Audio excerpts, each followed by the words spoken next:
Hi guys, this is gsno.com and I'm here with a review of the Sony Xperia 1 Mark II. I know it's long overdue, but better late than never. So, it's the early 2020 Sony Xperia flagship, which comes with a 4K display and at the same time with a triple back camera with some extra sensors that we didn't cover enough in the unboxing. The price remains high at $900 and this one comes in black, purple or green, and it's the only 4K display phone on the market this year, at least in the mainstream. Now let's talk about the design first and foremost. We obviously are dealing with a long format. Its haters are calling the handset a remote control for your TV. That's the vibe they're getting. It's definitely long but also narrow, which makes it fit in the hand easily. However, it's also rather slippery. It's glossy on all of its sides basically. Now the materials are definitely premium. I'm talking about glass at the front, glass at the back side, and of course there's an aluminum frame in between. The thickness is pretty decent at 7.6 millimeters and the weight is also decent at 181.4 grams. Now this device also has Gorilla Glass 6 protection at the front and back and IP65 and IP68 certification for water and dust proofing. Even though it's narrow and so long, you would think that it would be easy to use the single hand. Well, not exactly, because it's very long, so it may tend to slip from the hand when you're trying to overreach to the top part. Now aside from that, the buttons here are, well, pretty small. That's something I always complain about on these Sony phones. They're rather slim, skinny, and tough to find by only feeling them. Anyway, the good thing about this format is actually the experience you're getting when you're using the device in the landscape mode. So portrait mode doesn't do it justice. Okay, so that's more like it. As I said before, the actual nice experience when using the phone happens in landscape, in gaming and videos. But in portrait, it's a bit of an odd duck and it also has some pretty thick bezels at the top and bottom. Okay, so polarizing and slippery, those are the main conclusions, but also rather light in the hand. Now, display-wise, what we're getting here is a pretty quality screen. It's a OLED 6.5 inch with a 4K resolution, HDR support, and only 60 Hz refresh rate. We have 1 billion colors displayed. And let's actually go ahead and watch a clip, a video, a test video on said screen. And by the way, it's actually one of the few times when I actually get to enjoy this video at its full quality of, let's see here, 4K. So proper 4K, should be proper 4K, and here we go. Okay, so this is the test video, which shows you that we're getting a pretty thick top and bottom bezel. However, the screen is quite amazing. It's bright, it's got vivid colors, a wide palette of colors, also pretty wide angles. Some of the deepest blacks around. The OLED is definitely a joy to watch videos on. And the contrast is also rather fine in sunlight. The pixels have a pentile matrix arrangement, and going further from that, we also did our usual tests, which involve the brightness, and here we go. As you can see here, we achieved 443 lux units, which is rather good. It beats the Galaxy S20 series, definitely, the S20 and S20 Ultra, but it stays below the OnePlus 8 and Huawei Mate 40 Pro, as well as the Note 20 Ultra. It's also almost the equal of the Xperia 5. They're very, very close. Now, aside from that aspect, there are quite a few tweaks which you can perform to this screen. And you can do that by going to the settings department, display, and here we go. So we got image quality settings. You can set it on a standard mode or creator mode. We also have video image enhancement, motion blur reduction, which actually tends to replace the higher refresh rate, at least in theory. Okay, we also have the white balance adjustments. Once again, a ton of options. I haven't seen any phone on the market with so many adjustments, and even custom ones. You can set them here, the red, green or blue white balance options. Okay, other than that, brightness, adaptive brightness, sleep, dark theme, and so forth. So a satisfying experience, the only phone with a 4K screen on the market. And now we go further to find what's inside the phone. It's the Qualcomm Snapdragon 865 7nm plus octa-core CPU, accompanied by 8 gigs of RAM and also by a 256 gigabytes storage of the UFS 3.0 variety. And I should probably mention that there's also a micro SD card slot on board, which you can access by pinching with your nail this tray here. Okay, now we're off to the benchmarks, and before we get to the benchmarks, I should probably mention that the phone doesn't suffer from lag, so that's nice to see. Performance is A-OK and games ran fine. No lag, no stutter, no freeze, and no overheating. So this is the Xperia 1 Mark II. This is the result in Antutu 8, which is quite solid. It's placed on the 10th spot, and we've tested quite a few phones. Beats Galaxy S20 Ultra and the Huawei P40 Pro, stays below the Motorola Edge Plus and Galaxy S20 FE 5G. In Geekbench 5 multi-core, this is the score. We're just above the Xiaomi Mi 10 Pro, which was a bit of a beast performance-wise, so not bad. Also beats the Huawei P40 Pro Plus, stays below the OnePlus 8 and the Zenfone 7 Pro. When it comes to gaming, we always rely on 3D Mark, Slingshot, Extreme ES 3.1. I know it's a mouthful, but it's relevant. It's above the Galaxy S20 Ultra and S20 Plus and the Note 20 Ultra 5G, but it stays below the Xiaomi Mi 10 Pro and the OnePlus 8 and the Oppo Find X2. Basically, it should be around top 10 or maybe top 11 or 12 once the year 2020 is out, which is not a bad feature for a phone with only 8 gigs of RAM. Now, if you want to discuss temperature, we got it here, and this is the result. So here we go, tests and temperature in games, 36 degrees Celsius, not bad. And in benchmarks, we achieved 33.6 degrees Celsius. So definitely no overheating this time around. Okay, so I think it's high time we discuss the battery of the phone. So considering it's so light, there have probably been some compromises. It's a 4000 mAh battery. Nowadays, it's 4500 or 5000 mAh, the norm. Once again, 4000 mAh here with a 20 watt charge supported, but only an 18 watt charger bundled. I don't know why. Don't ask me. We also have wireless charging supported here, and let's get straight to it. As you can see, we did the video playback test. We achieved 11 hours and 38 minutes. Nothing to write home about, but also not as bad as expected from a 4K display. Definitely above the Nokia 8.3 5G and the Nokia 9 PureView. Why compare it to those? Because there aren't many flagships from this year or the past one below it. Okay, so models that go past it are Galaxy S20 Ultra, Note 20 Ultra and the Huawei P40 Pro by 7 hours. So in the end, while the result may seem okay, as you can see, the phone is placed on the 169th spot, so could be better. A bit better in the PC Mark test, 10 hours and 55 minutes. It's actually okay, above the Asus Zenfone 7 Pro, above the Galaxy Note 20 Ultra, but those are working with a different refresh rate. Below the Xperia 5, the Galaxy S20 Plus and P40 Pro by 3 hours. Charging is a bit on the long side with 1 hour and 54 minutes. Nowadays we see phones charging in 33 minutes or 45 minutes. And after 30 minutes of charging here you get 44%, which I would say it's, well, decent. There are the typical stamina modes in the settings department, and now I think it's time to discuss the acoustics, starting with the fact that we do have an audio jack here, and the speakers are stereo and they're cut into the front of the device so you can enjoy the stereo experience when holding the device in landscape. So one is here and one is here for a proper stereo acoustic experience. Now, we're going to play some music, copyright free, and here we go.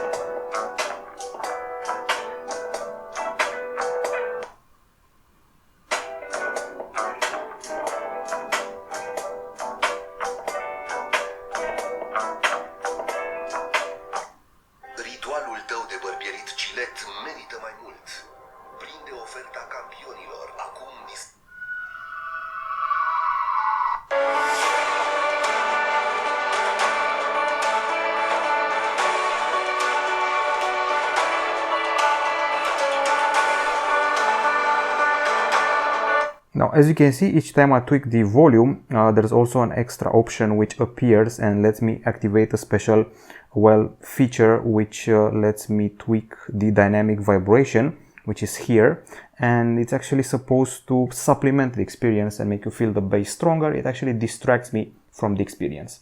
Okay, so stereo speakers with Dolby Atmos, DSEE Ultimate Upscaling, the experience, well, the bass is very powerful, the sound is pretty loud, but there's a bit of distortion at the top volume, and the high notes aren't that impressive, but the voices were okay, so that's my conclusion. We also did some tests with a decibel meter, so we got them here. So we first measured a typical acoustic sample. We achieved 84.9 decibels at the bottom and 86.2 decibels at the top side. Since most phones have the speaker at the bottom, I actually used this one as a landmark. And just so you know, using these values, we surpassed the Xiaomi Mi 10 Pro, but we scored below the OnePlus 8 and the Galaxy Note 20 Ultra, for example. Also below the Xperia 10 Mark II. In video games, we got as high as 96.5 decibels, which you can see here.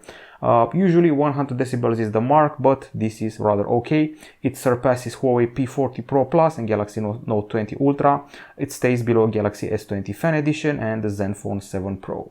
And here we are in the camera department. First of all, we don't have a punch hole or notch for the front camera. It's the same old 8 megapixel shooter with fixed focus here on the top side, while the back side tells a whole different story. Now, people don't usually cover all the sensors we have here, so I'm going to try to. At its core, there are 3 12 megapixel shooters. The main one has optical image stabilization, an Exmor RS sensor, 24mm focal distance, f1.7 aperture, and dual pixel phase detection autofocus. There's also the 12 megapixel telephoto camera, 70mm focal distance, and at the same time 3x optical zoom and f2.4. And then the third 12 megapixel camera, ultra wide, and well, it should offer you Exmor RS sensor and a 124-degree field of view. We have Zeiss lenses here, and we also have some other special sensors. You can do autofocus, auto exposure up to 20 frames per second. It can do, this handset can do 60 operations, calculations per second. It has eye tracking for you, for people, and for pets. There's a special 3D eye time of flight mechanism here. So 3D means there should be 2 sensors for the time of flight. I'm actually thinking there are these 2 here, which people confuse for a flash, and they have been gone from the Xperia 5 Mark II. Okay, so also an RGB IR sensor, which I suppose is this one here next to the LED flash. You can do 4K HDR video, and now we breathe, and we also mentioned that there's a wind filter here and Sony Alpha camera technology. Now the interface feels a bit antiquated, much like we've seen over the past years. Nothing has changed in this interface, and people aren't exactly digging it because it's pretty slow and sluggish at times, especially during the nighttime and when you're using the AI mode. So let's actually see some of the pictures we've taken here. Okay, so let's see how we can see them and if Sony provides a gallery app or not. Anyways, let's check them out from here. Okay, so going into the library, we have quite a few shots, and I'm going to start with those taken during the day. I actually have a lot of shots in many situations, but I'm going to pick these ones, the most relevant of all. They will be a bit odd to see on this very long screen, but I think you'll get the gist of it. Okay, so I'm very happy with the color calibration. This persists throughout the gallery, my happiness with the colors. This is the main camera shot, and this is the ultra-wide camera shot. As you can see, the angle is not as wide as that presented by a Samsung phone, which is the widest on the market. Pretty good 3x optical zoom, nothing to complain about here, even though that's more of a 2019 feature than a 2020 feature. And I like the fact that the colors are well kept when zooming in. This is actually the maximum level of zoom. When I say maximum, I mean 3x or 5x, but if you go further, you will see some noise here and there. And by the way, the zoom tops out at about 8x, something to remember. I had a bit of struggle focusing on close-ups. You may not see that here, but I actually remember trying really hard to create some macros out of the blue. Okay, speaking of the blue, I'm happy with the way the sky is colored here, and the fact that the ultra-wide shots don't distort the colors, they keep them as they should be. Several more shots of flowers, which have excellent textures. I would say pretty good details here, not as high as you'd see on 64 megapixel phones, but pretty good details and shades. Something else that I noticed here, and again a sample with zoom. Okay, going to the selfie camera. Now, usually I've come to be underwhelmed by the Sony 8 megapixel shooter, but this one is actually pretty okay. And keep in mind it has fixed focus, and I'm actually reasonably happy with the quality of the focus here. So it focuses enough on your face and enough on the background to get the best out of the two worlds. My face is not out of focus and also the background is not out of focus, so once again, you get the best of two worlds. I would say for an 8 megapixel camera it's okay, but I've seen flagships do much better nowadays, as they should. Several more shots of flowers, lovely textures of buildings and monuments, even more selfies, and truly lovely colors. I also have a pretty graffiti here to show you. The dynamic range is fine, but it cannot match the one delivered by the Huawei Mate 30 Pro, P40 Pro, and Mate 40 Pro. Okay, even more colors here. I would say that the colors are pretty pragmatic and realistic, and those are the best attributes about the phone. And the lovely graffiti is this one here. Okay, so overall, people have been criticizing this camera a lot on its auto mode, so don't believe the vloggers or bloggers. I mean, it's not the best on the market, but still not the worst on the market as some people claim it to be. Also, if you trigger the Pro mode and know what you're doing, you can actually achieve results on par with the Galaxy S20 series or the Huawei P40 Pro. These were outside shots, and now it's time to check out some of the indoor shots. I actually went to a kitsch museum. There's a kitsch museum in Bucharest, Romania, and you can see it here. And before that, had a burger and struggled to properly focus on that burger. Well, at least I got it in this shot, but there are several shots where the image is a bit blurred, like this one here. Try to get the meat and veggies right. So, about the kitsch museum is this one here. It sums up all that's weird and wrong in Romania, in Bucharest, from those little dwarfs which people sell on the side of the road to paintings and statues of Jesus or some other figures. There are Christian kitsches here. There's a Dracula kitsch. Then there are a lot of things to enjoy here. Now, I also had with me an Oppo Reno 4 Pro, which is a mid-range phone, and actually that one was able to handle the situation better. It caught more light and more convincing colors, so there's that. I know the images look fine in these pictures, but they would be fine if there was no comparison term. Since I have the Oppo Reno 4 Pro as a comparison term, I know it could be better. So that's that. This has been the daytime capture. If you know what you're doing with the Pro mode, you'll definitely be on par with the P40 Pro and Galaxy S20 Ultra, of course not in zoom. Now let's talk about the low light capture. Okay, so these are the low light photos that I've taken, and I have to say I'm not very impressed. I mean, they're okay, but the street light halos are a bit bigger than they should be, and I'm not exactly blown away by the brightness achieved here, nor am I by the details. Now, I would say this is actually about 50% less impressive than what a Huawei phone can produce nowadays.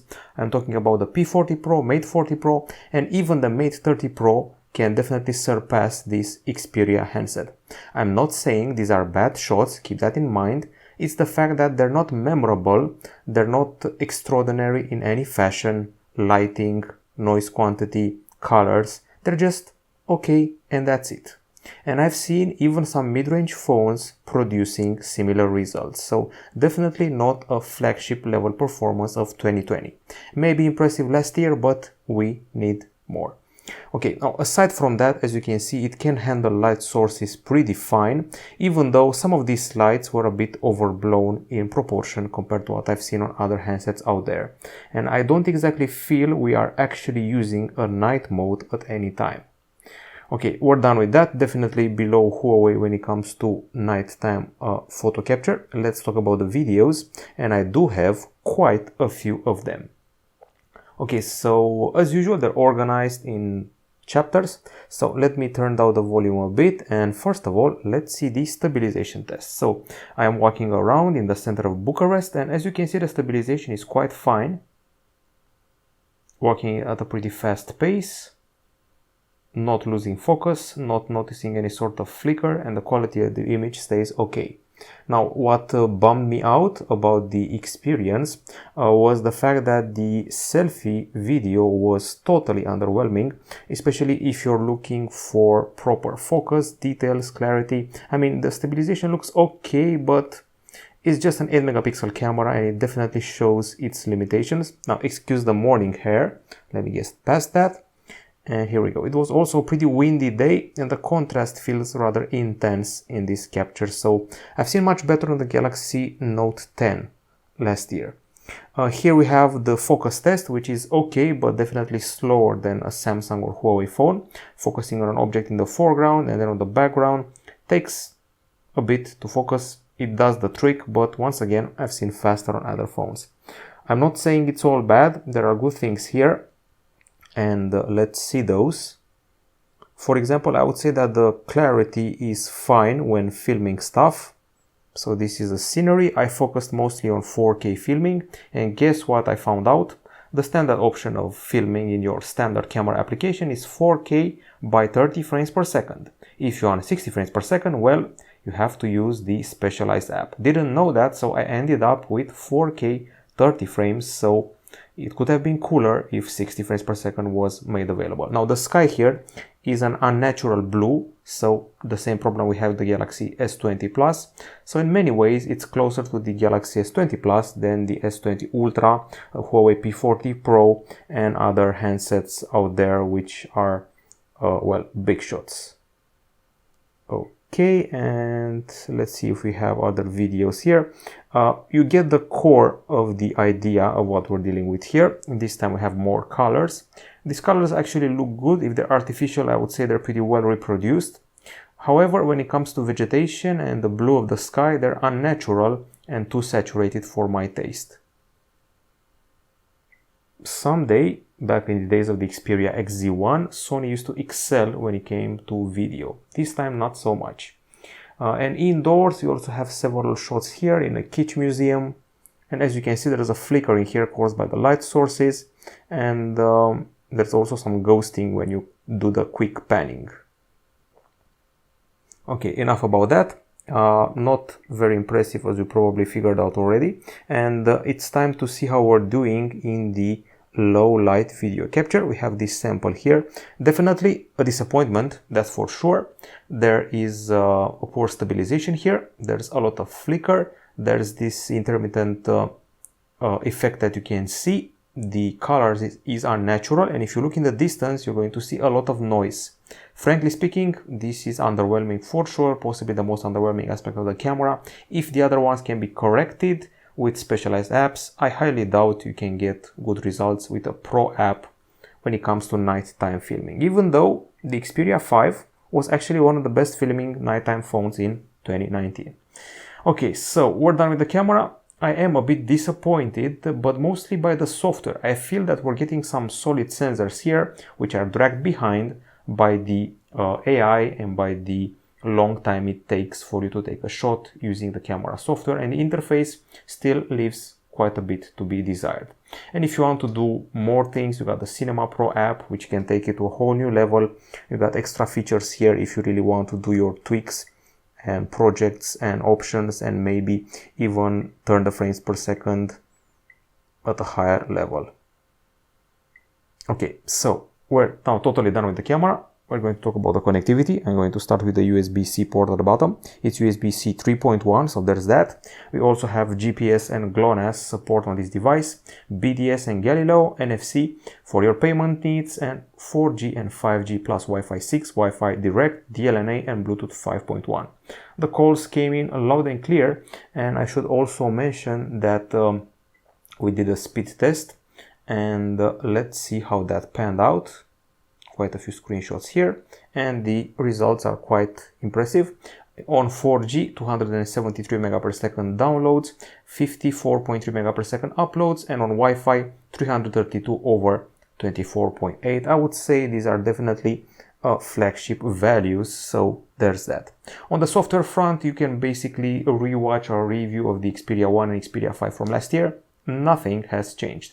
I'm talking about the interface, of course. This is Android 10 with Xperia UI on top. And if you want multitasking, you can use this carousel, and there's also the option of split screen. And you can, well, this is not compatible, but this probably is. So this is split screen in a nutshell for you. The leftmost home screen is dedicated to your newsfeed from Google. The experience sticks pretty close to a stock and standard Android experience with the odd application and feature. So we got side sense here, and I actually saw a widget for side sense, which may come in handy because I never get its activation right. Side sense, and okay, now I can actually press it, and this is what it does. Usually you should double tap the side of the phone to trigger it, and I just did, and you can see a bunch of shortcuts which can come in handy. There's also the multi-window option, so you can actually preset sets of apps to open two at a time, splitting the screen in two. So that's one of the purposes of the whole side sense thingy. Okay, we're done with that aspect. Now, aside from that, not much else to mention here. The fingerprint scanner on the side is pretty accurate. So this is the wrong finger and this is the right finger, and as you can see, it unlocks the device instantly. Not much to object here. Okay, so let's see what else we missed. We have a dark mode here. We also have let's see, the lack of an album app is really bothersome for me. I was accustomed to Sony's album application and its editing features. Now I have to resort to Google Photos for some reason.